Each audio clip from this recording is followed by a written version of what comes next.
stuks. Versnellen, Jamal, versnellen. Hop, 1. Hop, 2. Hop, 3. Hop, 4. Klaar. Goed zo. Jamal, 1 week out from the fight. First of all, how are you doing? Alhamdulillah, feeling great. I have a whole month of fasting, and I had a lot of time to be busy with my religion. Yeah. Talk to me about training in what I can imagine is a challenging time. It's training for Ramadan. What makes it different from training in any other period? Well, where a lot of people change their time for their training. For me, it was nothing else like the same like what I did before Ramadan. I like to train in the morning. I didn't have any problems with fasting or drinking or thirsty. I don't have that problem. I just keep my training like I always do, and I'm happy I did because Ramadan has given me some strength and power to go forward and to accomplish my dream next week. It's not fun, but it's really important.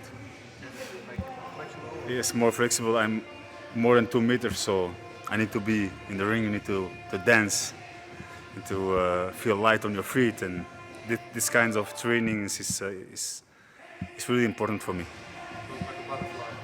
Yes, and staying like a bee. I can imagine this. Of course, Ramadan is a time of spirituality, but it's also, of course, testing your mental fortitude, and especially in a month of preparing for a fight. I can imagine that it challenges your mental fortitude even more. Yes, it did, but that makes me stronger, And I had said before, also for Said, because it's our first fight in the Ramadan, and I told them I just want to train in the morning and have my training during the day, and the night is for sleep. And before the night, I go to the mosque to pray and go home and sleep. And the day after, again the same. In the morning my training, during the day my strength and condition. Again in the evening my prayers in the mosque, and after that going to sleep. And that has given me some real strength and real power. So here we are, yeah. Is it also time for reflection? Yes, you have a lot of time during or after each training where you can't eat or you don't have anything else to think about. You have a lot of time to think what you want to do in life and how important that this month was for me. So I'm happy. I'm happy that I had a chance to make this Ramadan again. Alhamdulillah that I can compete this Ramadan. Yeah. Alhamdulillah. Is it the first time that you prepared during Ramadan? When I look back in the old days, because now I am 34. When I look back in the old days, I think I had a preparation during Ramadan.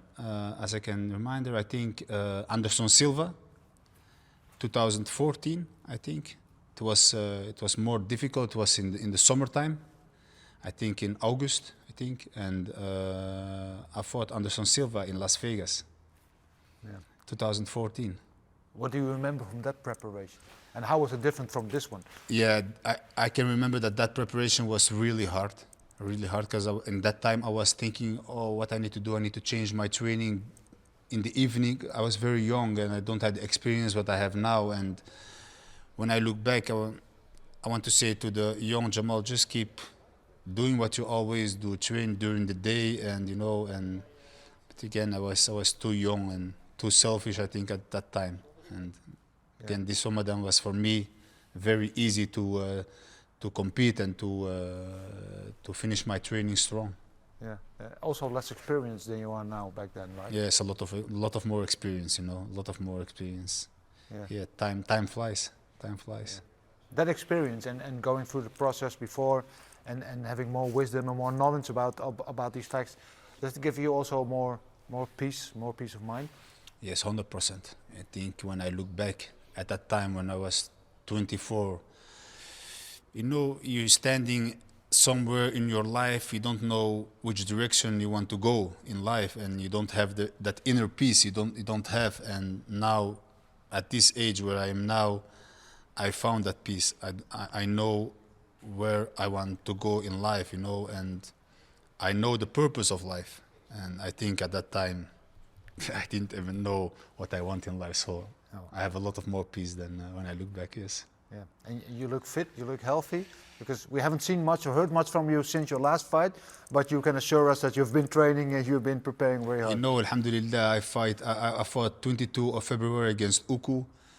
You know, he showed a lot of heart in that fight, a lot of heart. You know, I broke his arm, I think, in the second round, and I knew something was wrong with his arm, and I knew he can't hit anymore with that hand, but he showed a lot of heart. You know, that's where I want to go, where at that time I want to talk is I want to fight warriors, I want to fight gladiators, you know, and he's one of them. He showed heart to finish 3 rounds with me, but again, you know, in the last seconds I knocked him out, but he showed heart, and alhamdulillah I finished the fight without any injuries. And the day after Sunday, you know, I woke up in the morning and take an ice bath and go to the physio. And again, Monday I was calling Said, where are you? We need to start again, straight back in the gym. And luckily I did, because, you know, like I said, time flies. You don't have a lot of time for preparation, and especially for this kinds of fight where I fought 5 April, you know, it's a very important fight for me. I don't want to look farther than this fight, but I know what this fight means to me. When you win this fight, you can go, you have a schedule for a whole year, you know. Somewhere behind in my head, I also think of that, but, you know, let's see 5 April with Cristea. Yeah.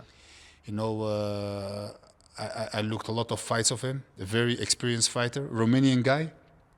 And like I know, Romanian have a lot of great fighters. As I fought many of them, I think. I fought Daniel Gita, one of the legends. And I fought Benjamin 2 times, you know, a real warrior again. And now Cristea, I know what he's gonna bring inside the ring. That's why I take this fight very seriously. And then immediately after my last fight, I told Saddik we need to go now, because I know the fighting spirits of these Romanian fighters is very strong. So. Yeah. You said you like to fight gladiator. This one is actually nicknamed the Gladiator. You said you know everything about it. What do you know about it? What can you expect from him? Well, he's a very explosive fighter. He hit very hard. Like I said, a lot of experience. He's, I think, 31. But again, he has a lot of fights, a lot of experience against short guys, tall guys, heavy guys. He got them all, and he go till the end. So I need to watch out for him. I need to watch out for him, because he will bring fire inside the ring. I know. Yeah. Looking shortly back at your last fight, you said the Ugo fight you wanted like a fight, a gladiator, warrior. How was the fight for you? Except for the knockout, we saw the fight, but it was a highly anticipated comeback. A lot of pressure, a lot of people expecting a lot from you. You hadn't fought for a long time, so maybe you had some nerve or so, some ring rust. How was it for you?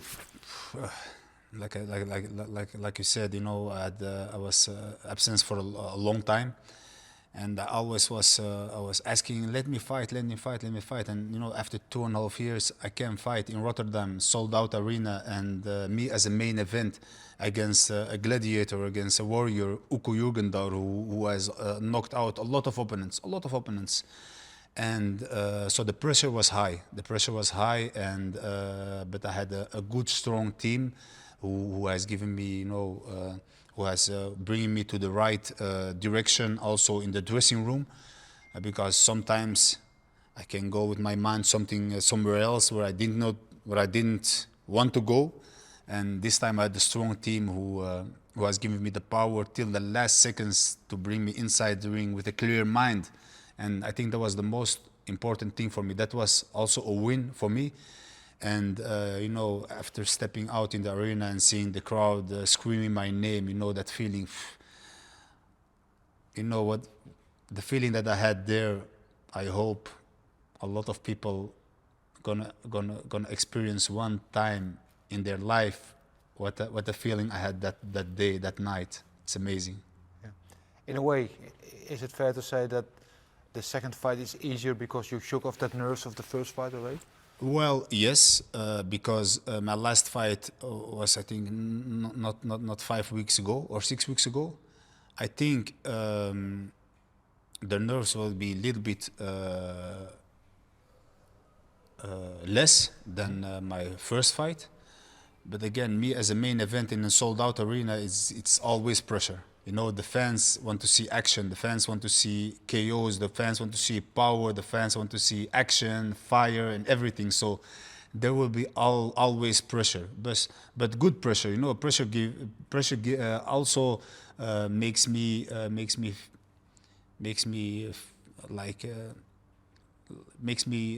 need to be sharp. So I like to have a little bit pressure. Yeah.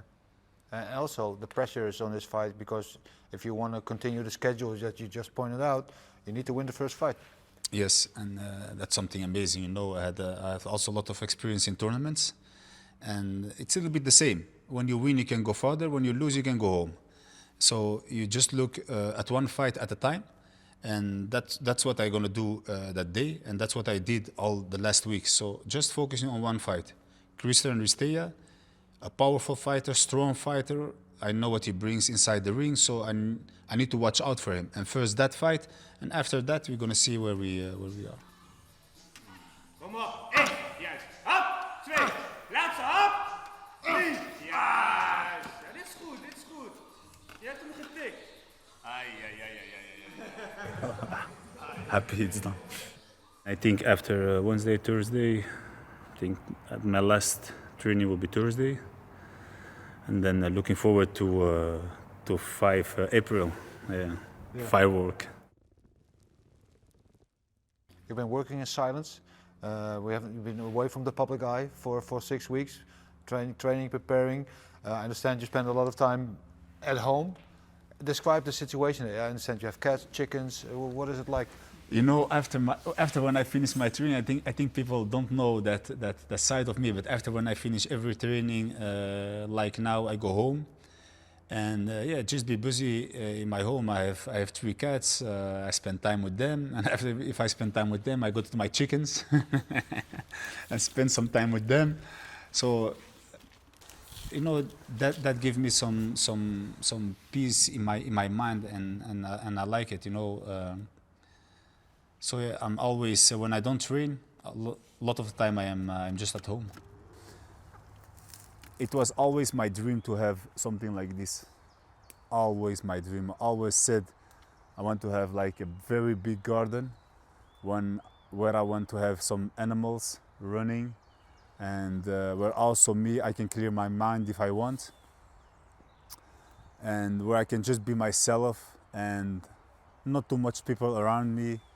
Have my own, you know, quality time for myself. My life sometimes is very chaotic with a lot of people, and my training every day is also very hard with a lot of people. And I always wanted a place like this for myself. So I'm very happy that Allah has given me the opportunity to enjoy a place like this, and I'm very thankful of this. You have chickens, you have some land around the house, right? Is that what you think about when you're done with fighting in a couple of years? Live on a farm and just... Well, I think yes, you know, my father have also a big garden and where he spent a lot of time. And I know when I was a child, little boy, he always take me with him to his garden and just be busy there. And when I was young, I always was thinking, no, that's not something I want to do when I get older. And now, just by myself, I like to work in the garden. I like to be busy with my cats, with the animals. So I don't know. Maybe it's the start of something great after my career. You don't know. Farmer Jamal. Well, you never know. For now, this is it. Chickens and cats. But I hope in the future when I have a little bit more time, because you know animals, you need to give them also the right time, you know, and for now this is okay. I hope in the future I can bring some sheeps and some goats, but that will be for now, you know, when hopefully in a couple of years when I do a little bit slower with my life and I have more time, I hope and I like to have a dog who like go for a run with me together in the morning, and yeah, who will be just, you know, a good friend of me. So, but you know, a dog, I read a lot of it, and you need to have a lot of time for them, a lot of time. If you don't have time, don't start with it. Well, you have a couple of years of fights ahead of you still, starting next Saturday, April 5th, against Cristiano Ristea, the Gladiator versus the Goliath. Last fight ended in a head kick knockout. What's going to happen now?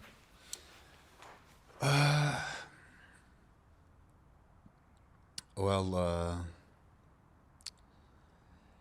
you know, when I step inside the ring, I want to give the fans a great show, you know, and I know what they expect from me, and I know what I need to do to give them that feeling. So it will end in a knockout.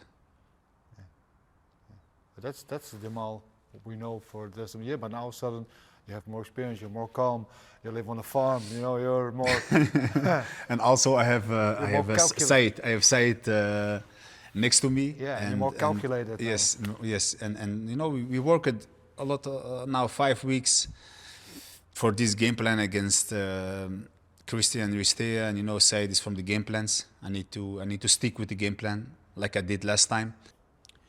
I go all in, but with the game plan again, and give the audience I think a great night and a great show.